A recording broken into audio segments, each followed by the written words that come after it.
फुट्न दिएनन् यिनीहरूले। मैले त हामीले फुटाल्न खोजिरहेको थियौँ, यी त फुट्नै दिएनन् भन्ने यदि भन्न खोजे हो त त्यसो भए कूटनीतिकमा यो विषय नेपाल कम्युनिस्ट पार्टीको नेतृत्व सरकारलाई चाहिँ चीनको समर्थन छ, चीनको दबदबा छ, चीनको इशारामा यो सरकारले काम गरेको छ भन्ने भारतको निष्कर्ष पनि छ। त्यो गलत निष्कर्ष हो, सर्वथा गलत निष्कर्ष हो। म सरकारको एउटा सदस्यको हैसियतले म भन्दैछु।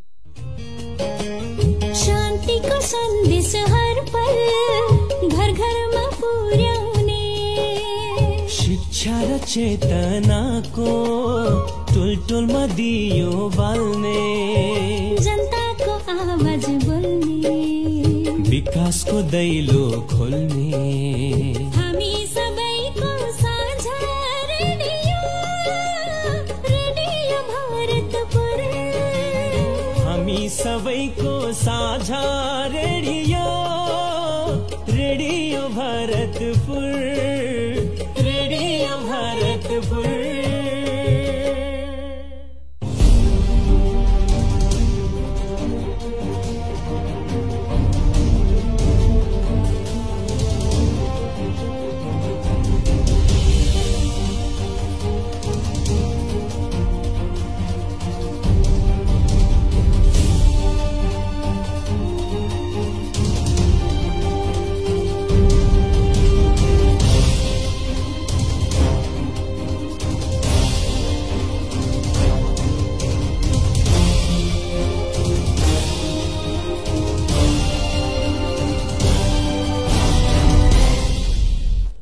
नमस्कार श्रोताहरू, यहाँहरूलाई हार्दिक स्वागत छ कार्यक्रम आजको चर्चामा। कार्यक्रम आजको चर्चाको साथमा उपस्थित भइसकेको छु राजु सापकोटा। प्रोफेसनल मिडियाद्वारा उत्पादित कार्यक्रम आजको चर्चा रेडियो भरतपुर 105.2 मेगाहर्ज सहित रेडियो शिवशक्ति, रेडियो देवघाट, रेडियो वाल्मीकि, रेडियो गोर्खा लगायत देशभरका 20 भन्दा बढी रेडियो स्टेशनबाट एकै साथ प्रत्यक्ष प्रसारण भइरहेको छ।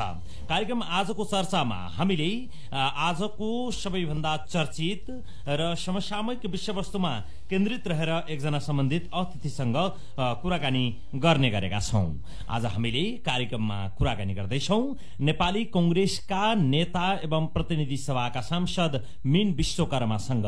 विशेषतः सरकारले अब केही दिनमै नयाँ बजेट सार्वजनिक गर्दैछ। यो नयाँ बजेटका बारेमा नेपाली कांग्रेसको धारणा के हो, सरकारले नयाँ नक्सा सार्वजनिक गरेसँगै संविधान संशोधनको लागि प्रक्रियाहरू अघि बढाएको छ। यसमा प्रमुख प्रतिपक्षी नेपाली कांग्रेसको खास धारणा के हो, भारतसँग अब कूटनीतिक तरिकाले के कसरी चाहिँ संवादलाई अघि बढाएर भारतद्वारा अतिक्रमित भूमिलाई कसरी फिर्ता लिने, यसमा नेपाली कांग्रेसको धारणा के हो, यी लगायतका विषयमा हामी आज कार्यक्रममा केन्द्रित रहेर कुराकानी गर्दैछौं। कुराकानीको लागि मीन विश्वकर्मा हाम्रो प्रत्यक्ष टेलिफोन सम्पर्कमा हुनुहुन्छ। मीनजी, यहाँलाई स्वागत छ कार्यक्रम आजको चर्चामा। धन्यवाद। नमस्कार राजु। अब सरकारले केही दिनमा नयाँ बजेट सार्वजनिक गर्दैछ। अब सरकार बजेटको तयारीमा एकदम रफ्तारमा लागिरहेको छ। कस्तो खालको बजेटको अपेक्षा गर्नु भएको छ यहाँहरूले? सामान्यतया सरकारले नियमित प्रक्रियाबाट नै हाम्रो संविधान बमोजिम जेठ 15 गते बजेट प्रस्तुत गर्ने प्रणाली छ, प्रावधान छ। सदा सरकारले आफ्नो घोषणा पत्र चुनाव ताका प्रस्तुत गरेको, जनताप्रति प्रतिबद्धता गरेको घोषणा पत्रका आधारमा नै नीति तथा कार्यक्रम बनाउने र सोही नीति तथा कार्यक्रम अन्तर्गत बजेट ल्याउने प्रचलन छ। तर हाम्रोमा अहिले चाहिँ सामान्य परिस्थिति, सामान्य अवस्था छैन। अहिले विकास निर्माण अथवा बाटो, पुल, स्कुल भन्दा पनि मानिसको आफ्नो ज्यान चाहिँ जोखिममा रहेकोले र सिङ्गो मानव जाति अहिले आफ्नो बाँच्न पाउने अधिकारबाट वञ्चित हुने खतराको जोखिममा रहेको हुनाले नेपाल पनि त्यसबाट अलग छैन।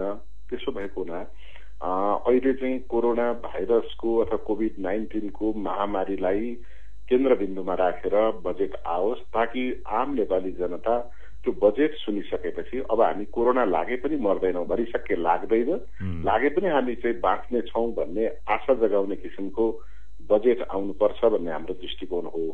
दोस्रो कुरा, अब कोभिड-19 लाई हामी दुई किसिमले, एउटा यसलाई रोकथाम गरेर, अर्को चाहिँ आम नेपाली जनता अथवा आम मानव जातिसँग यसको एन्टिबडी अथवा इम्युनिटी पावर बढाएर कोरोना भाइरस सँगसँगै बाँच्न सक्ने अवस्थाको सिर्जना गरेर हामी अगाडि बढ्नै पर्छ, बढ्छौं। त्यो अवस्थामा लाखौं मानिसहरूको स्वदेश तथा विदेशमा रोजगारीबाट उनीहरू वञ्चित हुनेछन्। त्यस पछाडि रोजगारीबाट वञ्चित हुनु भनेको मुलुक स्वभावतः न्यून अथवा एकदमै कमजोर अर्थतन्त्रमा रूपान्तरित हुने हो, अर्थतन्त्रमा बाँच्न बाध्य हुने अवस्था हो। त्यसो भएको हुनाले सरकारले दुईटा विषयलाई केन्द्रबिन्दुमा राखोस्।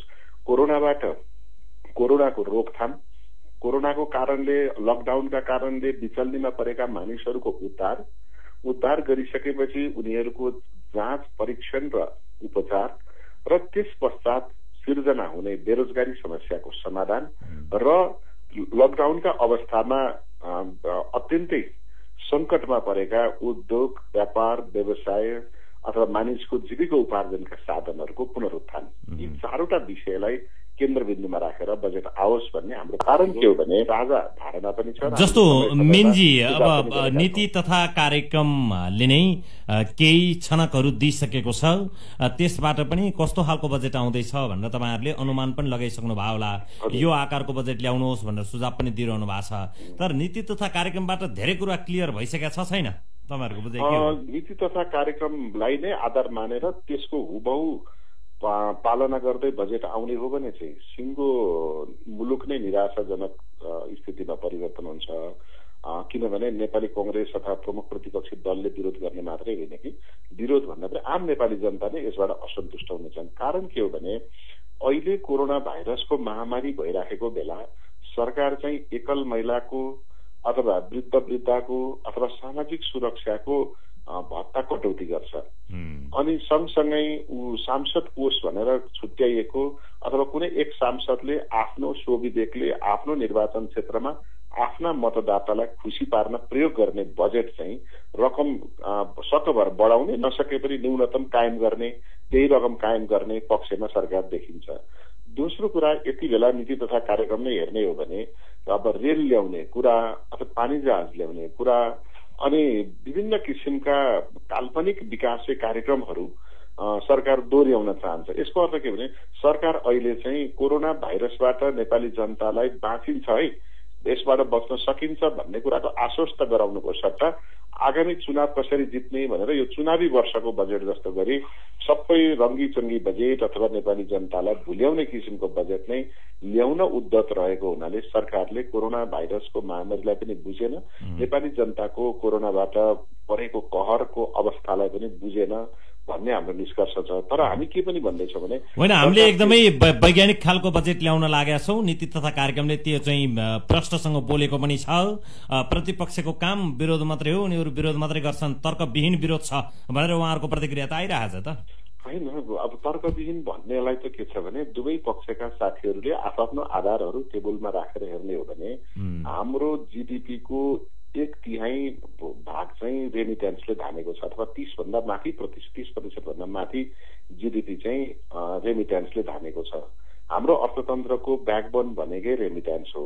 आज तपाईँहरूकै न्युजले अथवा तपाईँ टेलिभिजन, रेडियो, पत्र पत्रिकाले दिनहुँ देखाइराखेको छ कि सीमा क्षेत्रमा भारतबाट फर्किनेको लहरको छ र विदेशमा रहेका गल्फ, मलेसिया र अन्य श्रमका लागि गएका मुलुकहरूमा चाहिँ नेपाली जनता नागरिकहरू नेपाल फर्कन पाऊँ, हाम्रो काम छोडेको 3 महिना भयो, मालिकले बस्न खान दिएन, अब हाम्रो पैसा पनि सकियो, कमाएको सकियो, अब काम छैन, काम कारखानाले नदिने भयो भनेर खोल्छ। अनि चाहिँ सरकारले चाहिँ विभिन्न किसिमका सुकुम्बासी आयोग यति बेला गठन गर्छ। त्यसो भएको हुनाले सरकार वास्तवमा गराइ र भनाइमा सरकारको एकरूपता छैन। मलाई लाग्छ अधिकांश सत्ता पक्षका साथीहरू, बुद्धिजीवी साथीहरू होइन, बहुमत भए बेलामा उनीहरूले गर्छन् भने गर्न दिनु नि त। तपाईहरुलाई के टेन्सन भयो फेरि? होइन राजजी, यो त बहुमतले गर्ने कुरै होइन नि।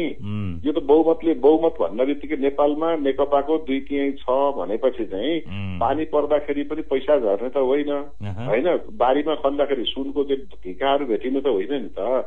स्रोत चाहियो नि त। 2/3 छ भनेपछि गल्फले नेपालमा 2/3 को सरकार छ, सबैलाई रोजगारी दिनुपर्छ, नत्र नेपालको केपी ओली सरकारले मार्छ भनेर Dubai, Saudi Arab, Malaysia, Qatar, बहराइनले जागिरबाट ननिकाल्ने त होइन होला। तेलको भाउ घटेको छ, त्यहाँको आर्थिक कारोबार न्यून हुँदै गएको छ, अब उनीहरूले कामको आकार चाहिँ कामदारको आकार चाहिँ डाउन साइज भन्छ, डाउन साइज गर्दै जान्छ। त्यो कुरा त दिनानुदिन परराष्ट्र मन्त्रीलाई नै र श्रम मन्त्रीलाई जानकारी भइराखेको छ। उहाँहरू आत्तिएर चाहिँ संख्या ठुलो भयो भनेर ल्याउन सक्नु भएको छैन। अर्को कुरा हामीले के गर्यौं त भने अब हाम्रो वैदेशिक व्यापार घाटा छ। नेपालमा झन्नै यस्तो परिस्थितिमा पनि 1.5 खर्बको त खाद्यान्न हामीले किनेर खाएछौँ। भनेको मतलब कुनै मुलुकमा खानेकुराको समेत पनि किनेर खानुपर्छ भने राजुजी तपाईँ हामी साधारण परिवारमा यसो अनुमान गर्यौं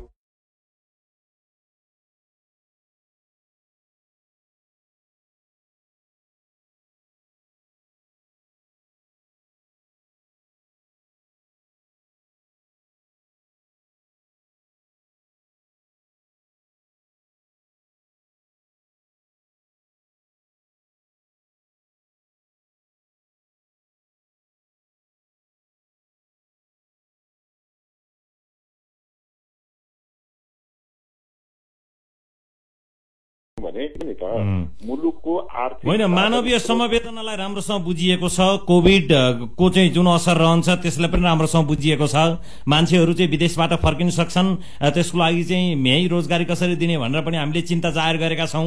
त्यो अनुसारले हामीले चाहिँ त्यो अनुसार योजना बनाछौं भन्ने कुराहरू सुनियो त फेरि सरकारबाट। सुन्नु न, यो त सुनेर देखेर भनेर हुने कुरा होइन कि यो व्यवहारमा उत्रिनुपर्छ। म तपाईसँग अत्यन्त यो सिरियस गम्भीर प्रश्न भएको हुनाले म भन्छु, मैले नै संसदमा प्रश्न राखेका थिएँ प्रधानमन्त्रीलाई। प्रधानमन्त्रीज्यू हामी कोभिडबाट त होइन केही मानिसहरू स्वर्ग होलान्, कोही मान्छे बाँच्ला, को के होला, मानिसहरू मर्ने क्रम दिनानुदिन भइदै राखेको छ। कोभिडबाट ज्यादा मर्ने भए यसबाट तपाईँले रोकथाममा त ध्यान दिनु भएन नै। अब कोभिड-19लाई विदाई गरिसकेपछि अथवा त्यससँगै बाँच्न हामी तयार भइसकेपछि पनि मुलुक अर्थतन्त्र जर्जर अवस्थामा हुन्छ। अब महिनौं दिनसम्म नचलेका उद्योग धन्दालाई पुनः कसरी सञ्चालन गर्ने, महिनौं दिनसम्म नचलेका साना खुद्रा व्यापारीहरूको अवस्था के होला, बैंकबाट ऋण लिएका मानिसहरूको चाहिँ 3 किस्ता 4 किस्ता ब्याजसहित नतिरेपछि लिलामीमा निस्किन्छ, उनीहरूलाई कसरी बचाउने होला। त्यसका लागि चाहिँ सरकारले हिजो अस्ति विगतमा जुन व्यापारी व्यवसायीहरूले, साना व्यवसायीले, ठूला व्यवसायीले, किसान मजदुरले कर तिरे, तिनीहरूको करले राज्य चल्यो। अब उनीहरूलाई अप्ठ्यारो परेको बेला त्यही करको रकमबाट एउटा आर्थिक प्याकेज घोषणा गरौं भन्दा यहाँहरूले नै सुन्नु भएको छ, प्रधानमन्त्रीले प्याकेज भनेर हाँसी मजाकमा उडाउनु गएर मुलुक कता लाने, के गर्ने भन्ने कुरा चाहिँ हामीले सोचेका छौं। त्यही अनुसार हुन्छ भनेको मतलब उहाँ बोल्न नसकेर केही पनि नभएर विचार गरिनेछ मात्रै भन्नेको अर्थ चाहिँ सरकारले उद्योग व्यापार व्यवसाय र साना व्यवसायी मजदुर किसानहरूलाई पुनः उठ्न सक्ने बनाउनका लागि सरकारले चाहिँ एउटा सानो लट्ठी पनि दिन नसक्ने, तङ्ग्रिने लट्ठी पनि दिन नसक्ने अवस्थामा सरकार पुगेको कुरा सरकारले स्वीकारेको छ। अब त्यस्तो अवस्थामा व्यापारीहरू अथवा कारोबार साधारण मजदुरी गर्ने, रोजगारी गर्ने मान्छेहरू आफै तङ्ग्रिएर कसरी उठ्ला? त्यसो भएको हुनाले मुलुकको अर्थतन्त्र थप तहस अवस्थामा पुग्दै नै छ। त्यसकारण त्यसलाई उठाउने बजेट भनेको अहिले 2 त कुरालाई मात्रै फोकस गर्नुपर्छ। एउटा रोगबाट कसरी मुक्त गर्ने, अब रोगबाट तङ्ग्रिएपछि उनीहरूलाई खाना भोकबाट कसरी जोगाउने र त्यो भोकबाट जोगिने गर्दा अर्थतन्त्र पनि तङ्ग्रिने बनाउनका लागि चाहिँ सरकारले कस्तो प्याकेज प्रोग्राम ल्याउनु पर्ने जहाँ नीति क्षेत्र र सरकारले साझेदारी गरून्। तर त्यतातिर फोकस भएन। पहिले नै जस्तो वितरणमुखी बजेट, अब हेर्नुहोस् प्रधानमन्त्री कृषि रोजगार कार्यक्रम, उहाँको कार्यकर्तालाई पैसा बाँड्ने हो होइन। राष्ट्रपति चाहिँ महिला उत्थान कार्यक्रम, त्यो उहाँका कार्यकर्ता छानी हेलिकप्टर उडाएर मान्छे ल्याउने हो। अब उहाँहरूले त्यो अहिले जुन बाँड्दै हुनुहुन्छ, सांसदलाई बाँड्दै हुनुहुन्छ, उहाँहरूको 2-3 भएकोले धेरै सांसदलाई बाँड्न पाइने भएको हुनाले सांसद बाँडेर सांसदलाई 6 करोड पैसा बाँडेर सत्ता टिकाउनका लागि बाहेक अरू कुरामा सरकारको ध्यान गएको छैन भन्ने कुरा चाहिँ नीति तथा कार्यक्रमले प्रस्ट्याउँछ। त्यसकारण मैले आशा के गरेको भने सधैँ नकारात्मक सोच्नु हुँदैन नै भनेर नीति तथा कार्यक्रममा व्यापक टिप्पणी भयो, नकारात्मक टिप्पणी भयो। अब अलिकति बजेट चाहिँ परिमार्जित रूपमा आउला भन्ने मेरो अहिलेसम्मको आशा हो। जस्तो नेपालको अर्थतन्त्रमा जुन धक्का लाग्ने सम्भावना छ, अब विश्वकै विभिन्न देशहरूको अर्थतन्त्र चाहिँ डामाडोल हुँदैछन्, त्यो कुरा पनि छ होइन। त्यही हेरेर पनि चित्त बुझाउनु पर्छ। तथापि जुन किसिमको चाहिँ झड्का लाग्ने सम्भावना छ त्यसलाई त दीर्घकालीन रूपमा सोचे होला नि त सरकारले। राजु तपाईले अहिले भन्दै गरेको विश्व संसारमा सबैलाई धक्का लागेको छ, त्यसकारण हामीले चित्त बुझाउँ भन्दा यस विषयमा संसारले चाहिँ के गरे त भनेर हेर्नै हो भने त भारतले अहिले प्रत्येक नागरिकलाई 15,000 भारतीय रुपियाँ दिइराखेको छ श्रमिकहरू, किसान मजदुरलाई होइन। अमेरिकाले $1,200 पर मन्थ पर हप्ता हप्ताको $1200 महिनाको $4000 तिराखेको छ। हिजो उनीहरूले काम गरेर सरकारलाई कर तिरे, आज उनीहरू बेकाम भएको बेला, काम नपाएको बेलामा सरकारले फेरि त्यो पैसा फिर्ता गर्दैछ। त हाम्रो सरकार के गर्दैछ भन्दा आजका नीतिमा म तपाईँलाई भन्छु, अर्थमन्त्रीजीको पटक पटक भाषण सुन्नुभएको होला, घरबेटीले घरबाट मिना गर्नुपर्छ, यदि नगरेमा अदालतमा मुद्दा लाग्छ भनेर अर्थमन्त्री, यत्रो विज्ञ PhD गरेको अर्थमन्त्री त्यस्तो ठट्टा मजाक बोल्दै हुनुहुन्छ। तर सरकारको हातमा भएको, सरकारको स्वामित्व भएको, जनताले आँखा सुत्ने बेलामा र उठेपछि तुरुन्तै प्रयोग गर्ने भनेको के हो भन्दा पानी र बिजुली, पानी बिजुली टेलिफोन, यो तीनटा सरकारको स्वामित्वमा छ। न आजका मितिसम्म पानीमा 1 रुपियाँ छुट भएको छ, न बिजुलीमा 1 रुपियाँ छुट भएको छ, न टेलिफोनमा 1 रुपियाँ छुट भएको छ। सरकारको आफ्नो स्वामित्वमा भएकोमा आज 65औं दिन लकडाउन हुँदा बाटोमा अबर परेको, काठमाडौँबाट कञ्चनपुर हिँडेको मान्छेले नवलपरासीमा अप्ठ्यारोमा परो बाटोमा उत्रिएर मेरो घरमा फोन गर्छु अथवा आफन्तलाई फोन गर्छु भन्दा उसको ब्यालेन्स रहन्छ भने पनि उसले एकल टेलिफोन गर्न पनि नपाएको अवस्थामा सरकार कसरी चाहिँ जनपक्षीय हुन्छ? सरकारको नीति तथा कार्यक्रम जनता एकदम सहनशील छन्, धैर्यवान छन् नि त, अहिलेसम्म त के भनेको छैन नि जनताले। सुन्नु न, जनताले अहिले सरकारलाई साथ दिएकै हो, चुपचाप बसेर साथ दिएको। तर तपाईले भन्ने भएको जस्तै गरेको निष्कर्षमा मात्रै मेरो के छ यसमा चाहिँ थप सुझाव हो भने संसारमा के गरेका छन् भन्ने कुरा, मित्र राष्ट्र भारतले के गर्यो, चीनले हेर्नुहोस् सबै नागरिकको चाहिँ PCR परीक्षण गर्यो, जहाँ जहाँ त्यो उठेको छ वुहानमा चाहिँ सबै मानिसहरूको, करोडौं मानिसहरूको PCR गर्यो। हामी कहाँ अहिले हेर्नुहोस् सरकार कति लाचार छ, कति चाहिँ नाजवाब अवस्थामा छ भने हामी कहाँ अहिले आइसकेको PCR, अनुदानमा आएको PCR नै 1,14,000 थान छ। सरकारले किनेको भन्दैछ फेरि 40,000 किन्ने भन्दैछ, त्यो पनि किन्यो भने हामी कहाँ 1,55,000 PCR, 54,000-55,000 PCR हुन्छ। आजका मितिसम्म सरकार 38,000 मात्रै PCR जाँच्दैछ। तर दिनौं तपाईँले न्युज सुन्नुभयो भने, 7वटा प्रदेशबाट आएको न्युज सुन्नुभयो भने PCR को किट्स अभाव भएकाले, VTM अभाव भएका कारणले हामीले जाँच गर्न सकेनौं भनेर मेरै क्षेत्र, मेरो सुनसरी क्षेत्र नम्बर 1 धरानको एक मानिसलाई PCR को अथवा उसलाई चाहिँ कोरोनाको संक्रमणको आशंका गरेर ट्राभल ट्रेसिङ गरेर उसलाई अस्पताल लगेर राखिएको छ। आज 4 दिन भयो उसको जाँच भएन। किन भएन भनेर, किन राखियो त्यतिकै भनेर सोध्दा उसको PCR टेस्ट गर्नका लागि काठमाडौँबाट किट्स पुगेको छैन। अब भन्दा 38,000 को जाँच गरेको छ, 1,14,000 त अनुदानमा आएको किट्स चाहिँ कहाँ गयो? अब सरकारले आफै 40,000 किने भनेको छ, 9 अर्बको सामान किनेको भनेको छ। के सामान किने हो त्यो? होइन, AK-47 SLR किने त होइन होला, त्यो स्वास्थ्य सामग्री नै किने होला। त्यसैले जनतालाई यति गुमराहमा राखेको छ। बरु मन्त्रीहरू छिटफुट के भन्न थालिसक्यो भने प्राइभेट सेक्टरमा गएर जाँचे पनि हुन्छ, बाहिर हामीले जाँच्दा नि 8,000 जति खर्च भइहाल्छ, बाहिर नाफा साफा सबै मिलाएर 15,000 सम्ममा जाँच्दा केही फरक पर्दैन। यस्तो मन्त्रीको लाइभ अन्तर्वार्ता आइराखेको छ भनेपछि सरकार, मन्त्री र यो अहिलेको चाहिँ अवस्थामा कुनै पनि किसिमले कोरोना प्रति केन्द्रित पनि छैन, जनताप्रति जवाफदेही छैन। त्यसो भएको हुनाले मैले आजका मितिसम्म तपाईसँग कुरा गर्दै गर्दाको यो निराशाजनक स्थितिमा नबस्ला। यति हाम्रा कुरा सुनेपछि पर्सि 15 गते आउने बजेटमा चाहिँ केही सुधार भएर आउँछ कि भन्ने आशा अझै पनि मौका चाहिँ जीवित छ। जस्तो मिन्जी, अब यो बजेटको पाटो त भइगयो होइन, अब अर्को पाटो पनि छ कि सरकारले अब संविधान संशोधनको तयारी गरिरहेका छ होइन। अब यो प्रसंग हो, अब राष्ट्रियताको होइन, नेपाली भूमिको कुरो छ। अब लिपुले, कालापानी, लिम्पिया, धुरा लगायतका क्षेत्रलाई समेटेर नेपालले नयाँ नक्सा पनि जारी गरिसकेका छ। संविधान संशोधन हुँदैछ, तपाईहरुको साथ छ कि छैन सरकारलाई? होइन, त्यो त हामी कहाँ प्रश्न छ। हामीले जति बेला 2015 मा भारत र चीन मिलेर लिपु लेकलाई 2 देशीय व्यापारिक नाका कायम गर्ने भनेर उहाँले सम्झौता गर्नुभयो, त्यो बेलै नेपालका प्रधानमन्त्री सुशील कोइरालाले प्रोटेस्ट नोट, डिप्लोमेटिक नोट मात्र होइन कि प्रोटेस्ट नोट, आपत्ति पत्र पठाउनु भयो त्यो बेला। त्यसपछि उहाँको सरकार ढल्यो र पुनः फेरि ओली सरकार नै बन्यो। ओली सरकार बनिसकेपछि नेपाल मुलुक शान्त चुपचाप नै भइहाल्यो, त्यसमा केही पनि अरू प्रक्रिया अगाडि बढेन र भारतले त्यही आधारमा बाटो खन्न सुरु गर्यो। उसको देशमा बाटो खनेर हाम्रो भूभाग, हाम्रो माटो प्रवेश गर्दा हाम्रो भूभाग अहिले 19 किलोमिटर प्रयोग भएको छ होइन, हाम्रोमा आम नेपाली भूभाग भएको छ। त्यसैले हाम्रो स्पष्ट धारणा के छ भने लिम्पिया धुराबाट बग्ने काली नदी नै महाकाली हो र त्यही महाकालीको आधारमा त्यहाँदेखि पूर्वका जम्मै भूमि नेपालको हो भन्ने 1816 को सुगौली सन्धिको जे अडान हो, हाम्रो अडान त्यही छ। त्यसैले लिपुलेक, लिम्पियाधुरा र कालापानी नेपालको भूमि हो। यो फिर्ता गर्नका लागि हामी हदैसम्मको प्रयास पहल गर्ने र हदैसम्मको जे नीति अपनाउनुपर्छ त्यसका लागि हामी सहमत छौं र सरकारलाई साथ समर्थन छ।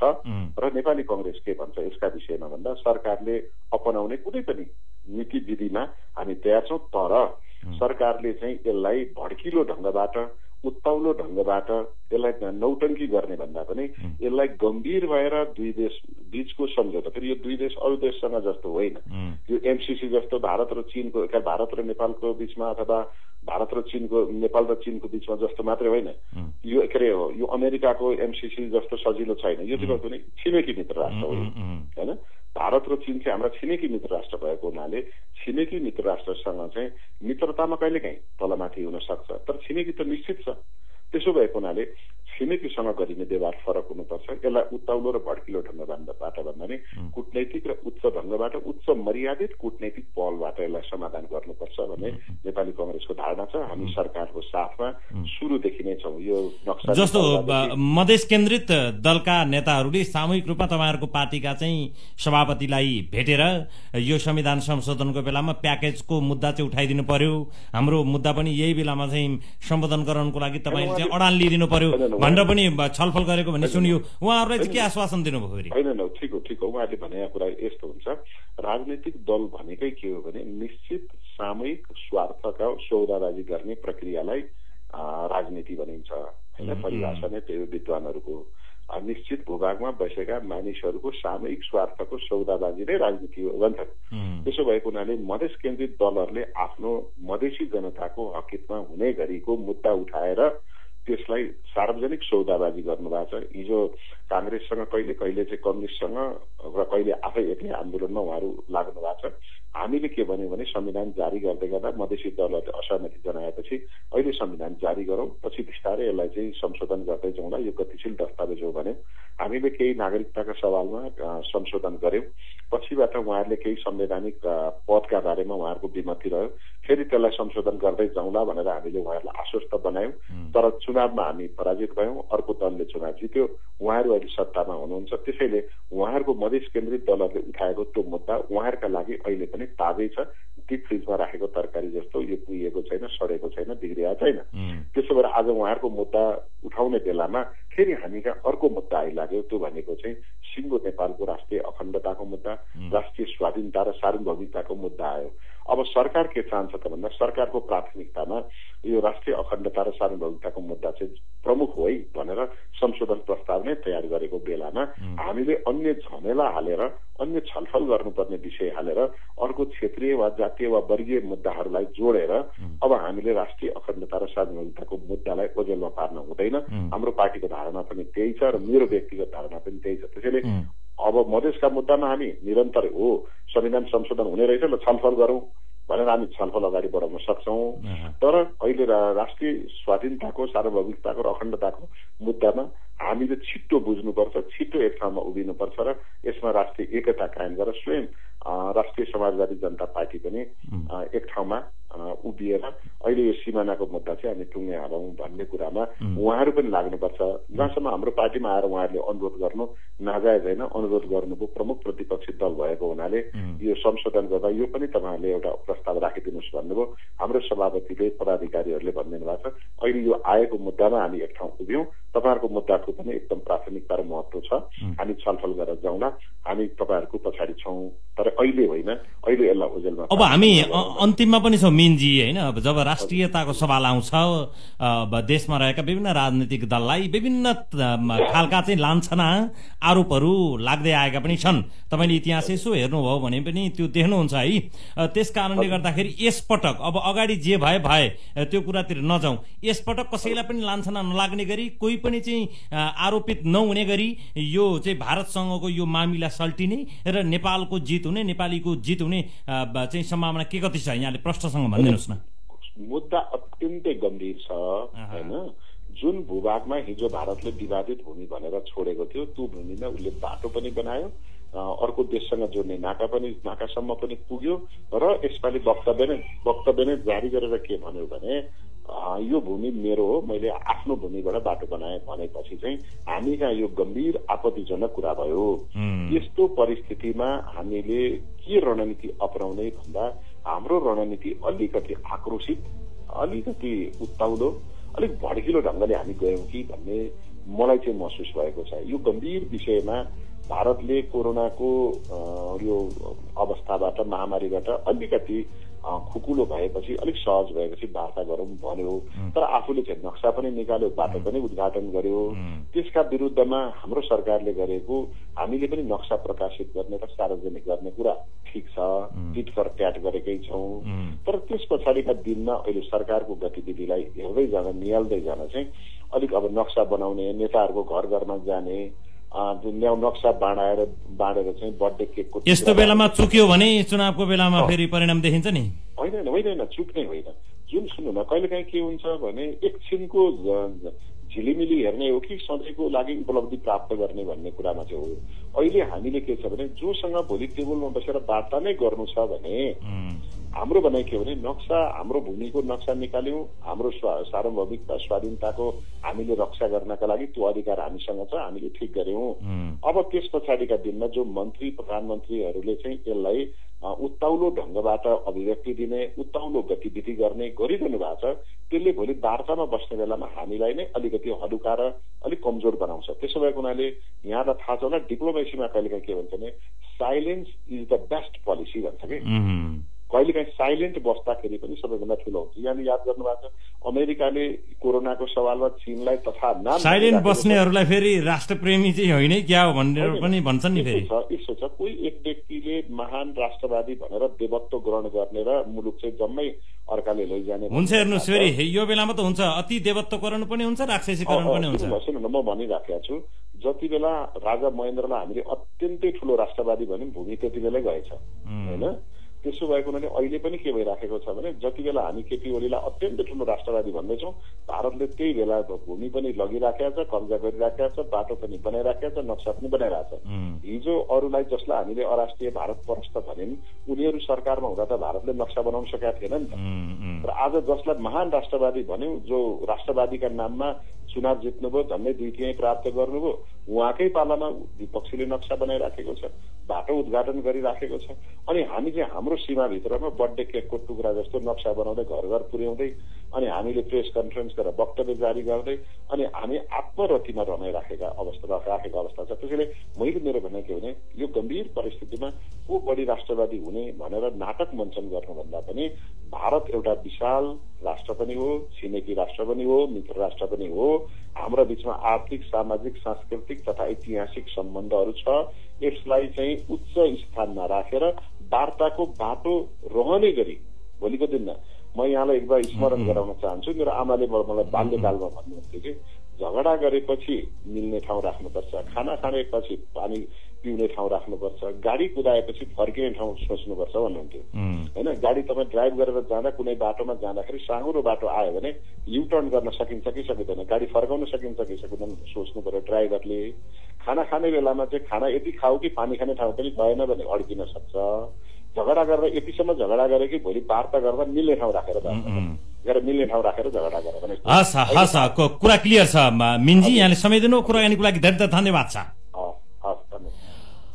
हामीले आज कार्यक्रम आजको चर्चामा कुराकानी गर्यौं प्रमुख प्रतिपक्षी दल नेपाली कांग्रेसका एकजना प्रभावशाली नेता एवं सांसद मिन विश्वकर्मासँग आउँदै गरेको नयाँ बजेट र भारत र नेपालको बीचको सम्बन्ध अब कस्तो रहन्छ र भारतसँगको जुन विवाद छ भूमिलाई लिएर यसमा अब के कसरी समाधान निकाल्ने यो बारेमा आज हामी कार्यक्रम आजको चर्चामा केन्द्रित रहेर कुराकानी गर्यौं। कार्यक्रमको निर्धारित समय सकिएको छ। यतिन्जेल कार्यक्रम सुनिदिनु भएकोमा तपाईहरुप्रति आभार व्यक्त गर्दै राजु सापकोटा बिदा हुने अनुमति चाहन्छु। नमस्कार।